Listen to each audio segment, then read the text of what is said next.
Good morning students. Management accounting ਦੇ previous lecture ਦੇ ਵਿੱਚ ਅਸੀਂ ਲਰਨ ਕੀਤਾ ਸੀ ਕਿ ਅਗਰ ਸਾਡੇ ਕੋਲ ਕੋਈ ਵੀ ਇਨਫੋਰਮੇਸ਼ਨ ਅਵੇਲੇਬਲ ਆ ਜਾਂ ਕੁਝ ਰੇਸ਼ੋਜ਼ ਦਿੱਤੀਆਂ ਹੋਈਆਂ ਆ ਤਾਂ ਉਹਨਾਂ ਦੀ ਹੈਲਪ ਦੇ ਨਾਲ ਅਸੀਂ ਬੈਲੈਂਸ ਸ਼ੀਟ ਦੀਆਂ ਫਿਗਰਸ ਕਿਸ ਤਰ੍ਹਾਂ ਕੈਲਕੂਲੇਟ ਕਰਨੀਆਂ ਤੇ ਬੈਲੈਂਸ ਸ਼ੀਟ ਕਿਸ ਤਰ੍ਹਾਂ ਪ੍ਰਪੇਅਰ ਕਰਨੀ ਆ। ਅੱਜ ਦਾ ਜਿਹੜਾ ਕੁਐਸਚਨ ਹੈ ਕੁਐਸਚਨ ਨੰਬਰ 37 ਇਹਦੇ ਵਿੱਚ ਅਸੀਂ ਬੈਲੈਂਸ ਸ਼ੀਟ ਤਾਂ ਪ੍ਰਪੇਅਰ ਕਰਨੀ ਹੀ ਹੈ, ਉਸ ਤੋਂ ਇਲਾਵਾ trading account profit and loss account ਵੀ ਬਣਾਉਣਾ ਆ। ਸੋ ਸਾਡੇ ਕੋਲ ਕੀ ਇਨਫੋਰਮੇਸ਼ਨ ਅਵੇਲੇਬਲ ਆ, gross profit ratio, net profit ratio, sale to inventory ratio, fix asset to total asset ratio, fix assets to total capital, total capital to total outside liabilities, inventory and fixed assets दिते हुए आ। नीचे देखो तुहानू pro forma उन्होंने बना के दिता होया आ, बस असी इहदे विच जो इनफॉर्मेशन इन्होंने नहीं दित्तियां बस असी वो कैलकुलेट करके इस परफॉर्मे च फिल करके trading and profit and loss account ते बैलेंस शीट जिहड़ी आ प्रिपेयर कर लैनी आ। सो सानू जो भी दिता होया आ पहला तो सारा कुछ कैलकुलेट कर लो, जो भी तुसी इस इनफॉर्मेशन की हेल्प नाल कैलकुलेट कर सकते हो। फिर उस तो बाद असी ये trading and profit and loss account ते बैलेंस शीट बनावांगे। क्वेश्चन नंबर 37 पहला तुहानू ग्रॉस प्रॉफिट रेशो दिती हुई आ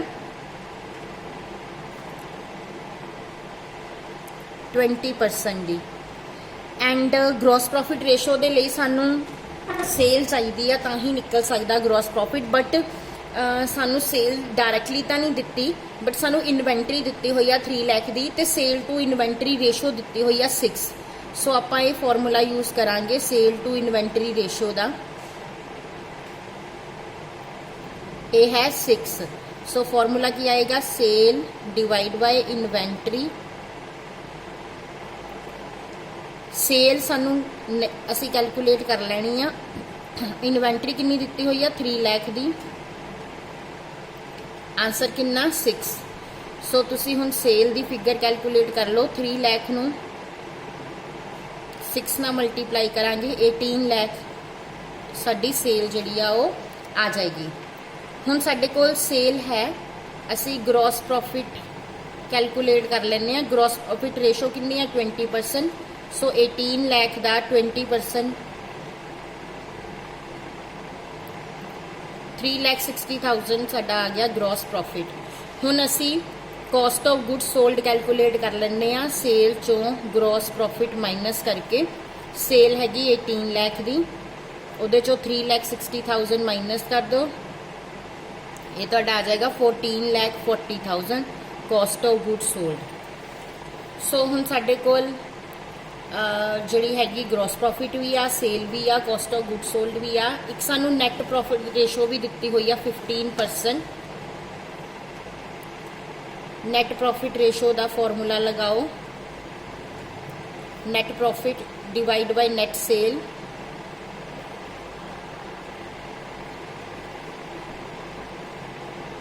multiply by 100। Net profit ratio दी है 15%। नैट प्रॉफिट असी कढ़ लेना और सेल कितनी दी है असी हुणी कैलकुलेट की है 18 लाख। सो नैट प्रॉफिट कितना आ जाएगा, सेल का 18 लाख का 15% कर लो,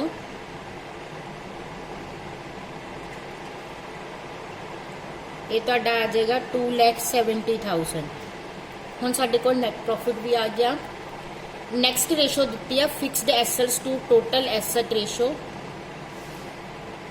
to total current asset ratio.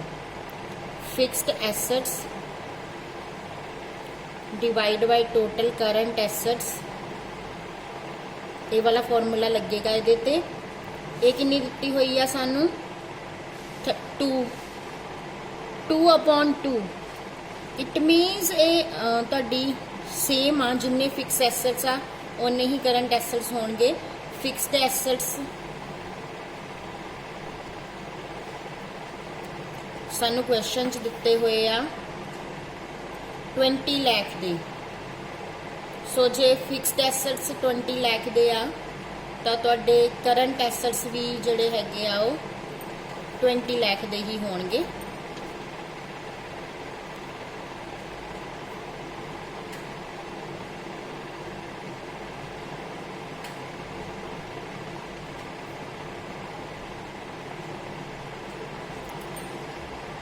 Okay student, हुण एक रेशो होर दित्ती हुई है सानू, fixed assets to total capital 3:2।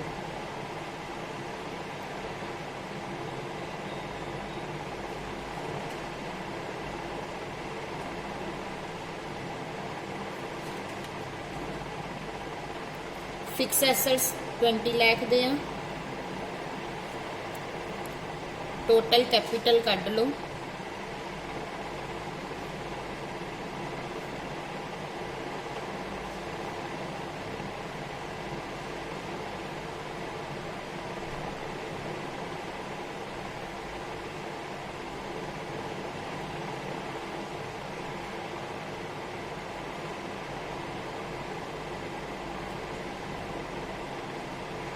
£16,66,667 साडी टोटल कैपिटल आ जाएगी।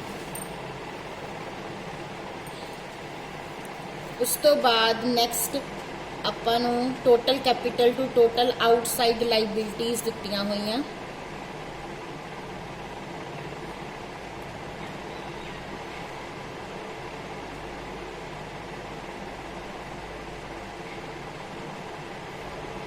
ये रेशो है 2:4 की। टोटल कैपिटल हुणी असी कैलकुलेट की,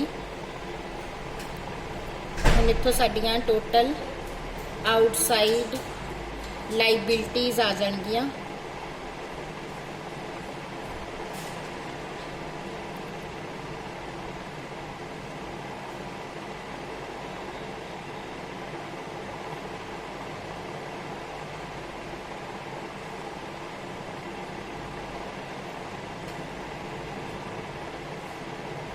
£33,33,333 तुहाडियां जिहड़ियां ये आ जाणगियां। ओके स्टूडेंट्स, हुण असीं हर तरह की इनफॉर्मेशन कैलकुलेट कर लई आ। हुण आपां trading and profit and loss account पहलां बनाने आ।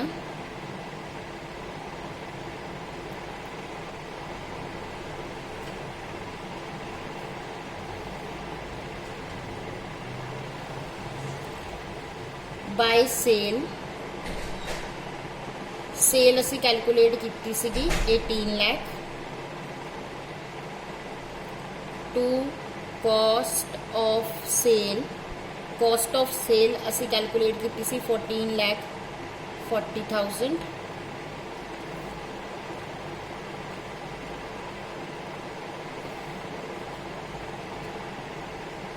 ग्रॉस प्रॉफिट साडा आया सी 3,60,000।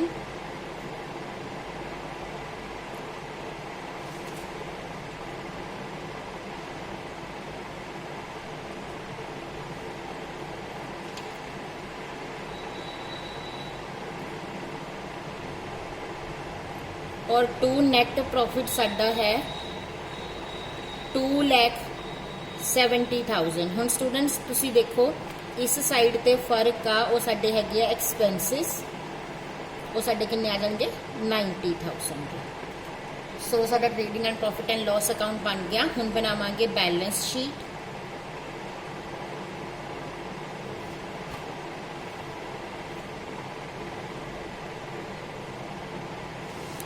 बैलेंस शीट दे विच फिक्सड एसेट्स 20 लाख दे आ,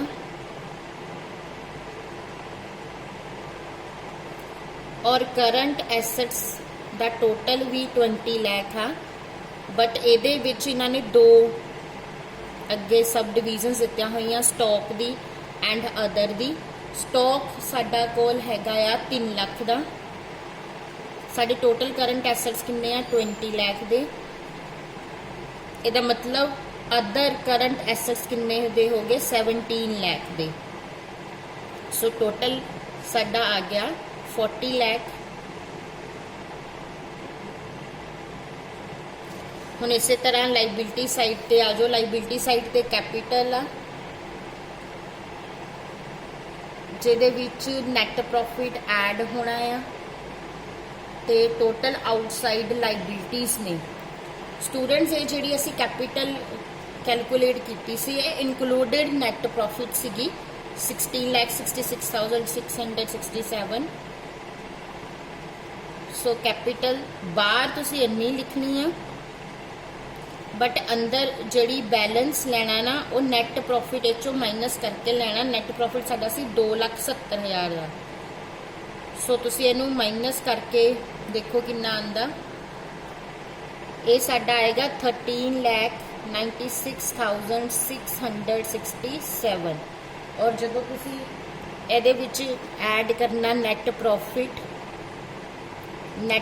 ਸਾਡਾ ਹੈ 2,70,000 ਦਾ, ਤਾਂ ਇਹ ਟੋਟਲ ਫਿਗਰ ਬਾਹਰ ਇੰਨੀ ਹੀ ਬਣ ਜਾਣੀ ਆ ਜਿੰਨੀ ਆਪਾਂ ਲਿਖੀ ਆ। ਉਸ ਤੋਂ ਬਾਅਦ ਸਾਡੀਆਂ ਆਊਟਸਾਈਡ ਲਾਇਬਿਲਿਟੀਜ਼ ਜਿਹੜੀਆਂ ਹੈਗੀਆਂ ਉਹ ਸੀਗੀਆਂ 33,33,333 ਦੀਆਂ, ਔਰ ਟੋਟਲ ਇੱਥੇ ਵੀ ਸਟੂਡੈਂਟ ਸਾਡਾ 40 ਲੱਖ ਹੀ ਆਏਗਾ। ਸੋ ਇਸ ਤਰੀਕੇ ਦੇ ਨਾਲ ਕੁਝ ਰੇਸ਼ੋਜ਼ ਦੀ ਹੈਲਪ ਦੇ ਨਾਲ ਤੇ ਕੁਝ ਇਨਫੋਰਮੇਸ਼ਨ ਦੀ ਹੈਲਪ ਦੇ ਨਾਲ ਅਸੀਂ trading and profit and loss account ਦੇ ਬੈਲੈਂਸ ਸ਼ੀਟ ਦੀਆਂ ਫਿਗਰਸ ਕੈਲਕੂਲੇਟ ਕਰਕੇ ਉਹਨਾਂ ਨੂੰ ਸੋਲਵ ਕੀਤਾ। Thank you.